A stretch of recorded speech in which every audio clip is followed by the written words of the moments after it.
Buenas tardes. En la presente ponencia me gustaría trasladar ciertas ideas que considero de especial relevancia para comprender el marco político y social de la actualidad. A partir del análisis de Ernesto Laclau y Chantal Mouffe, me gustaría reparar en el concepto de hegemonía, inspirado por Gramsci, y posteriormente en el de ideología, de Slavoj Žižek. Ambos conceptos se muestran como complementarios e imprescindibles para comprender el tablero sociopolítico actual. Las distintas luchas identitarias, reunidas alrededor de ciertas tribus urbanas, con ideas e intereses de todo tipo, están hoy en boga por el intento de estructurar hegemónicamente su discurso por encima del resto. Las diferentes ideologías tratan de marcar el ritmo de las ideas que deben ser discutidas y puestas en el centro de las preocupaciones políticas. Este particular contexto histórico nos hace reflexionar acerca de lo que se ha llamado la batalla cultural. Una batalla de ideas que, lejos de pretender una imposición mediante la violencia, pretende imponer su perspectiva ante el resto de individuos para lograr un marco hegemónico en el que absorber y normalizar esas luchas particulares.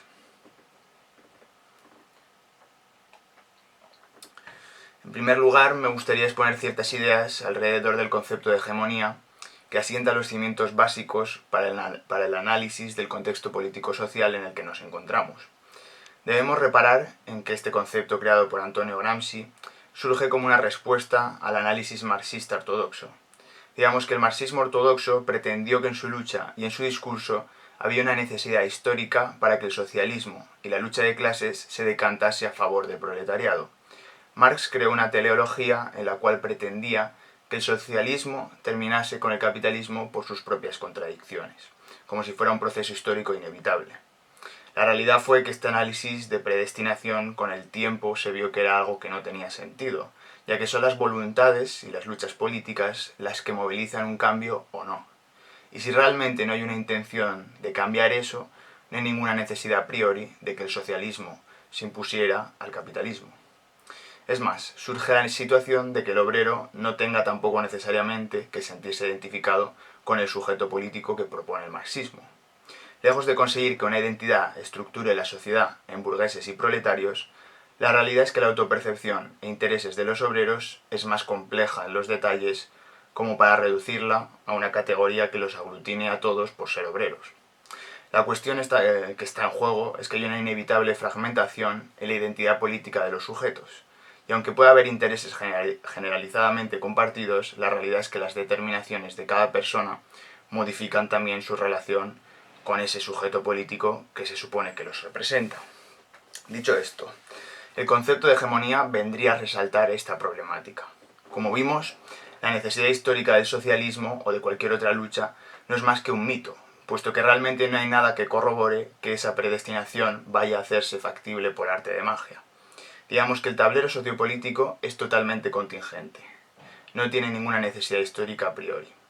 Este punto es clave, ya que entonces cualquier esfuerzo por conseguir un objetivo político implica una serie de retos que no dependen solo de quienes actúan, sino también del azar y las condiciones materiales que lo posibilitan.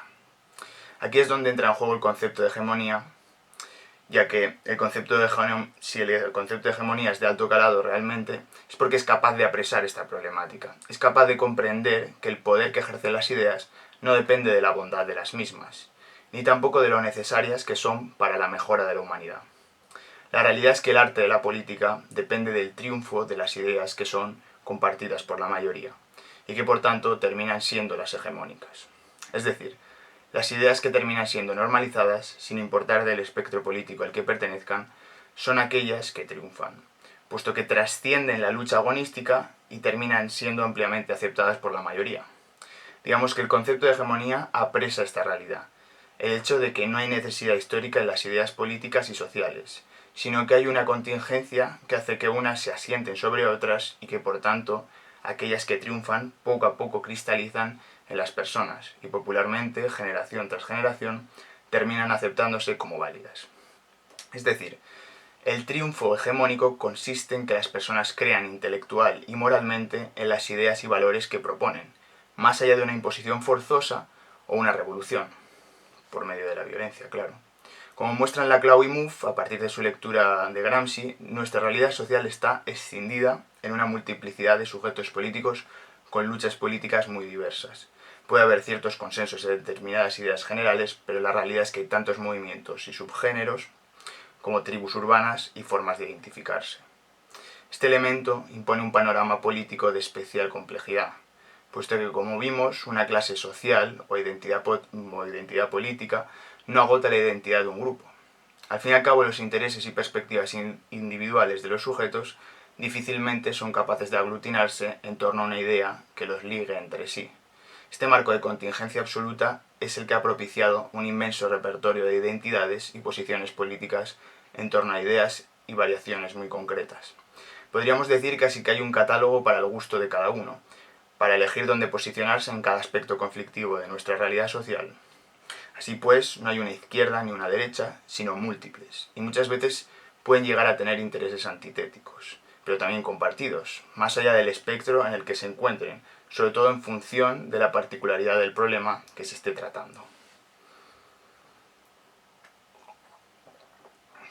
Bueno, dicho esto, vayamos a hablar ahora del concepto de ideología de Slavoj Žižek, pero tampoco repararé en excesivos detalles, puesto que el análisis ideológico de Žižek es muy extenso y árido, de modo que tan solo señalaré ciertas cuestiones de interés en relación con lo que estamos comentando. Un primer aspecto a tener en cuenta es que para Žižek la ideología no es meramente falsa conciencia. Digamos que para otras concepciones, como la marxista, la ideología vendría a ser una representación errónea al interpretar la realidad. Sin embargo, para Žižek, él expresa tajantemente que la realidad es propiamente ideológica. No podemos escapar de la ideología, en tanto que el orden simbólico estructura nuestra realidad social, más allá de la ideología particular en la que uno pueda creer. A diferencia de la creencia de la ideología como falsa conciencia, para Žižek la ideología no sería meramente una percepción subjetiva de la realidad, ya sea esta errónea o no, sino más bien sería algo que se ve reforzado desde el exterior y que incide en nuestra subjetividad. Digamos que la fantasía ideológica, dirá Žižek, estructura nuestra realidad social y no es meramente una invención del sujeto, sino que todo lo que hay afuera del mismo empuja simbólicamente a creer lo que se cree. Dice Žižek, abro cita: el nivel fundamental de la ideología, sin embargo, no es el de una ilusión que enmascara el estado real de las cosas, sino el de una fantasía inconsciente que estructura nuestra propia realidad social. Cierro cita. Hay una relación íntima entre el inconsciente y la ideología, puesto que para Žižek el inconsciente sería una especie de inconsciente colectivo que estaría más allá de lo individual y que residiría en ese orden simbólico que, como un gran otro, vertebraría nuestra realidad. Si consideramos importante la perspectiva de Žižek, además de tener una manifiesta inspiración en Laclau y Mouffe, es porque es capaz de adentrarse en las motivaciones internas que estructuran la ideología. Un punto importante es que la ideología no es algo en lo que se pueda caer simplemente por asumir un sistema de creencias, sino que en tanto que compartimos un lenguaje, e incluso que nuestro inconsciente está estructurado como un lenguaje, inevitablemente la ideología permea nuestra realidad en todo momento. Incluso queriendo escapar de ella, acabamos formando parte de ella. Así que bueno, básicamente, recapitulando, en un contexto donde la necesidad histórica ha desaparecido, la fragmentación en diferentes sujetos políticos responde a la imposibilidad de cuajar en una única estructura un único discurso, sino a la necesidad de diferentes discursos con diferentes planteamientos políticos y perspectivas. Digamos que la realidad social, en tanto que ideológica y fragmentada en diversos sujetos, ha suscitado la aparición de diferentes movimientos políticos que entablan luchas identitarias en función de la formación de ciertos fines políticos.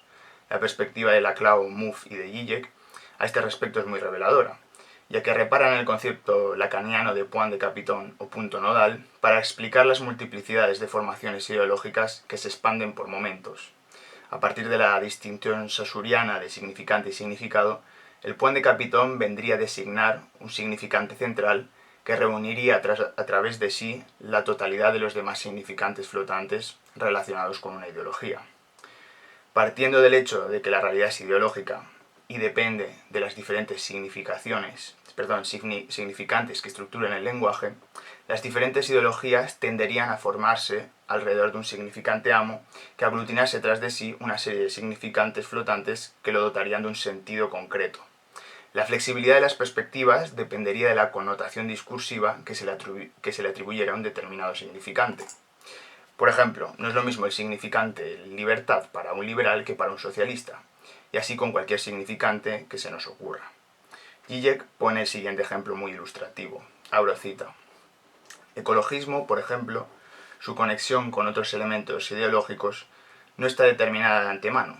Se puede ser un ecologista de orientación estatal, si se cree que la intervención de un Estado fuerte puede salvarnos de la catástrofe, un ecologista socialista, si se localiza la fuente de la despiadada explotación de la naturaleza en el sistema capitalista, un ecologista conservador, si se predica que el hombre se ha de volver a arraigar a fondo en su suelo natal, y sucesivamente. El feminismo puede ser socialista, apolítico, hasta el racismo puede ser elitista o populista. Cierro cita. Digamos que el panorama sociopolítico actual dirige sus luchas a través de una multiplicidad de microluchas identitarias concretas. Dentro de los diferentes feminismos hay disputas internas, pero también desde los liberales y libertarios, y así sucesivamente con cualquier ideología que se nos ocurra. La cuestión es que todas ellas se dirigen a conquistar un significante amo y marcar su verdad frente a aquella lucha que trate de imponer una verdad distinta a la que ese significante significa para dicho grupo. Un claro ejemplo de actualidad podemos verlo con la lucha por el significado del significante mujer, que tiene una connotación totalmente diferente según al grupo político al que le preguntes, incluso la corriente feminista que le preguntes también. Así que bueno, volviendo a la cuestión de la hegemonía, digamos que la hegemonía realmente no deja de ser un marco común donde las redes de significado que compartimos son ampliamente aceptadas. De este modo, la lucha política trataría de conseguir que los significados de los significantes por los que luchan tienen un sentido y no otro sentido. Tratarían de ganar esa batalla cultural de las ideas, en tanto que finalmente sus ideas sean normalizadas sobre las del resto. La cuestión de la llamada ventana de Overton, ¿no?, apelaría a lo que estamos expresando. Digamos que algo que en un momento pueda ser impensable para la mayoría, si paulatinamente va ganando terreno en el imaginario cultural, finalmente se acaba sentando como algo normal, legítimo e incluso ampliamente aceptado. Podemos ver múltiples casos de esto. Por ejemplo, se me ocurre cuando se legalizó el divorcio en España. Eso en un primer momento era algo progresista, incluso muchas personas estaban disconformes con ello. En la actualidad es algo totalmente normalizado y salvo reducidas excepciones nadie piensa que es una medida progresista como lo pudo ser en su momento. En la actualidad es algo normal. Así que de este modo podríamos decir que la hegemonía cultural en nuestra sociedad se encuentra en una disputa constante entre diferentes movimientos muy dispersos. En el ala izquierda, lo que se ha llamado realmente wokismo o marxismo cultural, han aparecido muchos movimientos identitarios con diversas ramificaciones, como puedan ser la teoría queer, el feminismo, el ecologismo, estudios raciales, poscoloniales, entre otros.